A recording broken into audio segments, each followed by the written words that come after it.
Over to you then. Awesome. So hello, everyone. My name is Michael Costco, and I am coming to you from Chicago. It is about 9:20 at night here, so getting ready to wrap up the day. And I'm here to talk to you about something I really am fascinated about, which is hydroponics and aquaponics. So something that I kind of came to from teaching science in the secondary level here in Chicago. So jumping in, what really interested me in this was like this phenomenon. So teaching my students about photosynthesis and like how do you get from an acorn to a giant oak tree? So I'm just going to leave that out here to anyone if you want to throw in the chat, or feel free to unmute. Like, how do you get from something so tiny, a tiny seed, into a giant tree or any type of plant?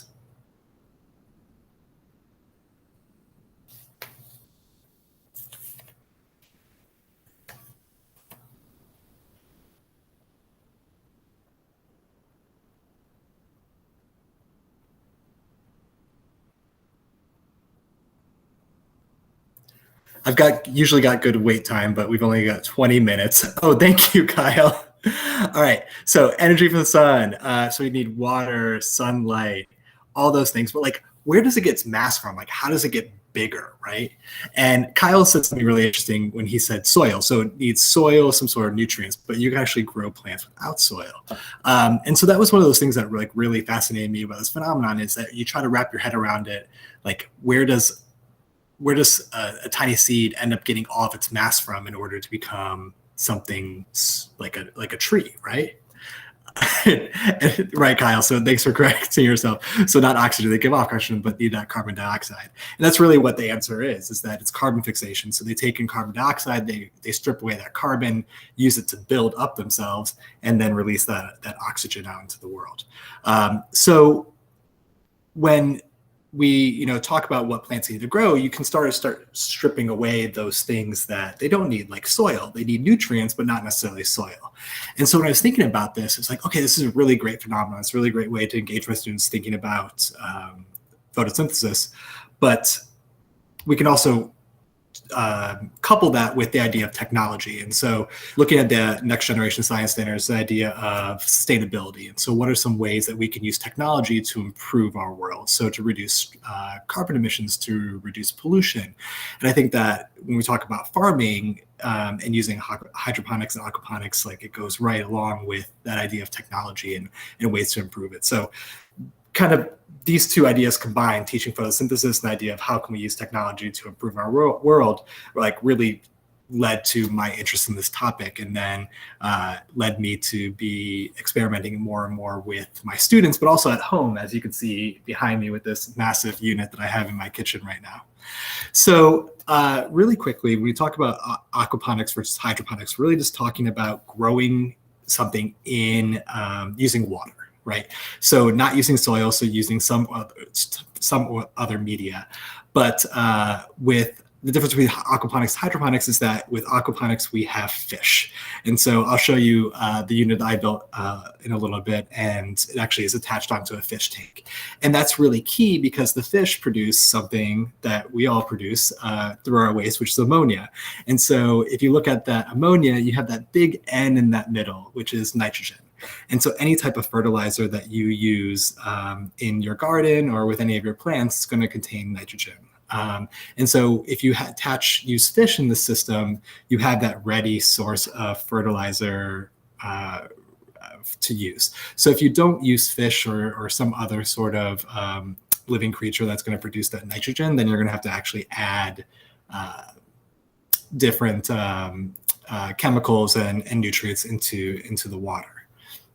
So really quickly, there's 4 basic types. And I just want to go through these really quickly before I talk about what I've been doing. So media-based and nutrient film are the 2 that I'm most familiar with. And then raft, every single person in this call probably has seen this, and then also vertical. So let's kick off rafts. So this is just that like kitchen countertop, plant system that you might have had, where you can grow herbs. They're marketed all over the place. You can get one off of Amazon, and it's just plugs with seeds, and you dip them in water, you throw some nutrients in there, and you can grow your own produce, your own herbs, any time of the year. So the next one is like a tower system. And so these get popular a lot with elementary school and high school classrooms. So it's a big tower, and it has a water pump, and it pumps water up and then drains down, and it irrigates or waters all the plants. So the two that I'm most familiar with, and I really want to kind of geek out with you about, is where my interest came from, are media-based. So I taught secondary science in a high school on Chicago's west side, and you can see some of my students right here. And what we did is, again, thinking about the idea of photosynthesis and how does a seed really grow into a plant. We built our own Aquaponics unit. So you have here, it's just flat pack IKEA storage units. So you have the metal storage unit and then some drawers right there. The bottom one we turned into basically a fish tank. So in these bottom drawers is water and a bunch of fish swimming around, and there's a water pump. And so the water pump's on a timer, and every so often that timer goes off and it pumps water up into the top bin where we had all of our seeds, and it would deliver nutrients and then deliver water to help irrigate the plants, and then drain back down. And it's really important, that draining process, because by draining back down to the bottom bin, they're actually oxidizing the water. So that's giving more oxygen into the water that helps with the fish. It's the same reason why you have a water filter. That filter, when it drops the water back into your fish tank, it's aerating the water, it's adding oxygen into it. So we did this to grow our own plants and grow our own produce. So we grew beans and lettuce and had a big salad party. And it got so popular that we actually used the leftover space in the building and turned it into a huge grow lab. So here you see our grow lab with all these kind of industrial looking units. And on the right, you can see some of the fruits, so to speak, of our labor. So lots of types of mustard greens and herbs and lettuce that were all there that we could then use ourselves, but also give back to the community. So this would be a media base. So in here, we're using a media called hydroponin, and these are these clay balls right there. And so those clay balls are allowing the plant to grasp onto something, those roots to grasp onto something in order to grow upright. And so that's what it means with media based. So the one that I have behind me that I'm really proud of, this was actually my COVID project. So very early into lockdown, I needed something to keep busy, as I think a lot of us did. So I built this huge unit. So again, going like cheap IKEA flat pack, it is just IKEA shelves that I stained. And down here, you can see there's a fish tank and there's a water pump in there. And what that does is it pumps water all the way up to the top. And then that water then slowly drains through, and it touches all of these seeds, all these plants as it goes through, and then eventually comes back into the fish tank. So it was my intention this past week or two to actually develop step-by-step instructions with photos of how I did this, so I could share that with everyone this evening. So I don't have that, but I will walk through the process with you really quickly. And I do promise I will actually put that all down. But I do have a good excuse, is I am a dad now. So I'm officially a dad for 1 week. We were able to bring home Lucienne last Saturday, and that kind of has pushed back my plans to actually put down these step-by-step instructions.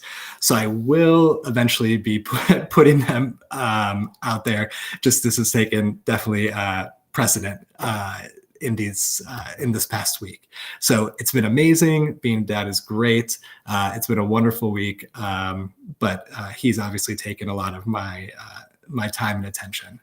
So what I want to like kind of end with is, if you're interested in like, how do you do this? Like, what are some of the things that you need? So you need some sort of like water reservoir, like somewhere where you're going to put that water. So in the example that I had with my students, we just used a plastic storage bin. And the one behind me, it's a big fish tank. You need like pipes, something. What are you going to grow those plants in? I said hydroponin before. Those are those little clay balls. So what is something that the plants are going to be able to grasp onto? Those roots are going to be able to grow on to grab onto, so they grow actually upright. A water pump, so some way that you can get the water all the way throughout your unit. Grow lights.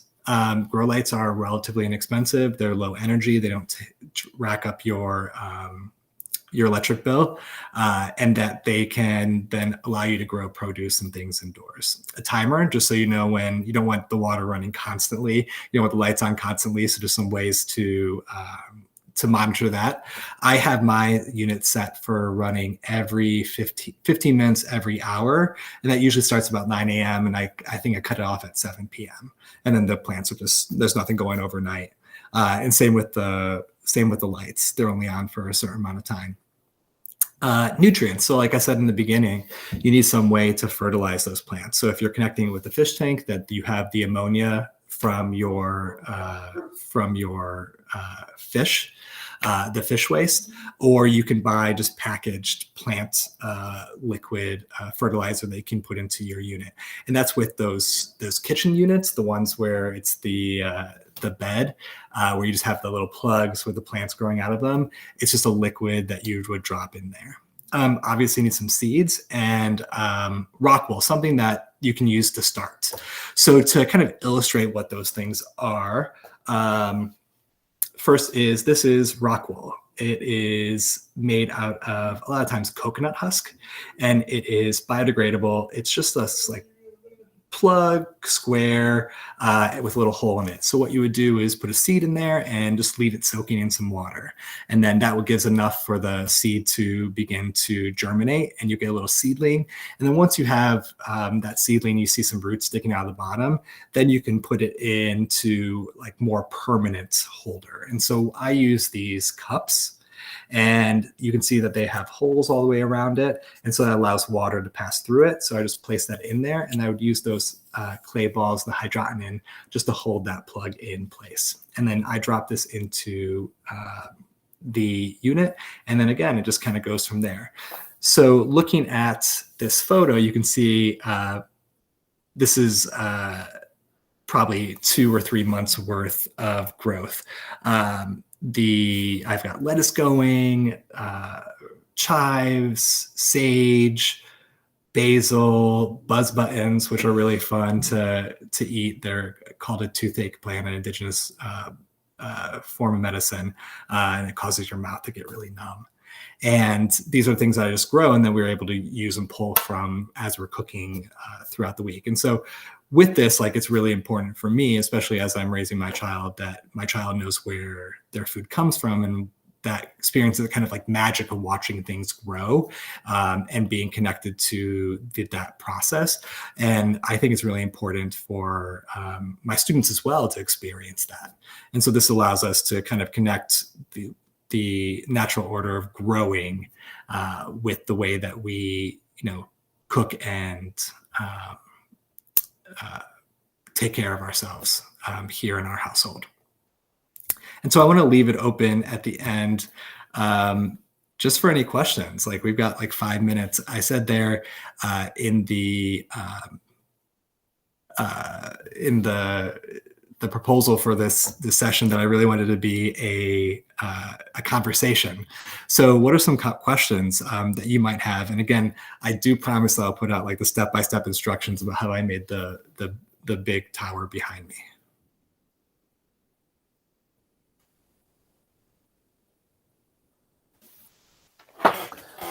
Can I ask what you're growing in there? So what plants have you grown? Yeah, so right now I am experimenting with lettuce and a type of green. It's wasabi greens. So they're kind of just small, like greens, but they actually taste like wasabi. So they're really fun to like throw into a salad. There's some things that grow better than others. Then are the things you worked out that There are, yeah. So I had found this book. It's called Ditch This Dirt, and it kind of goes through about all the different types of plants. So it's been fun for me to go through here and look at, experiment with things that I've never heard of before. And it's really easy to order seeds. You can store them for a long amount of time. And so that you can just try different types of produce from around the world. So Ted, do certain items grow better with aquaponics versus hydroponics? No, not necessarily, because it's the same system. It's just making sure that they have the nutrients. So I think that anytime that any kind of plants you grow, whatever, as long as they're getting the amount of nutrients, so that you're having either the fish to produce that ammonia or the supplemental nutrients that you might be adding, liquid nutrients to the system, either way should be fine. So how long does it take for plants to grow for harvest? Christine, that's a great question. So you actually see that it takes quicker than if you were to grow it like in a traditional backyard garden, because you can control everything. So you're not dealing with pests. So there's no pesticides involved. You're controlling the lights. You're controlling the amount of water. You're controlling the amount of nutrients. So you can go from a seed to like a head of lettuce in 40-ish days, which is much quicker than if you're doing it outside. How do you control for algae growth? That's a really great question. So it's a lot of just maintenance, using a sponge and cleaning off the inside of the fish tank. I do have some snails in there as well that help with the algae. That cuts down on that too. How many fish? Any specific kind? I use goldfish. Goldfish are super cheap. Goldfish are really dirty fish. So they produce a lot of waste, which is what we want for a system like this. So how to remove contaminated water, iron deficiency, potassium deficiency in the water itself.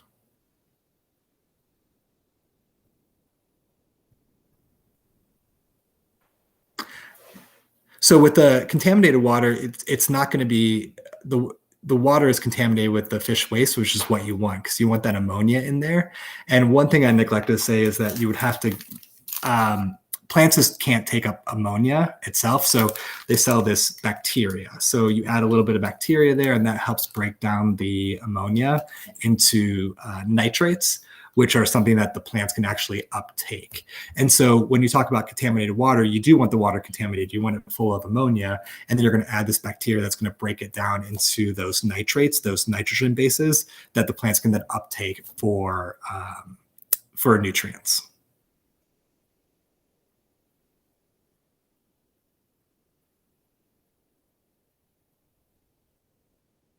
Did I cover it all? Well, I think that's the end of the questions, and it is almost time. So I'm going to I think we've got like 1 minute.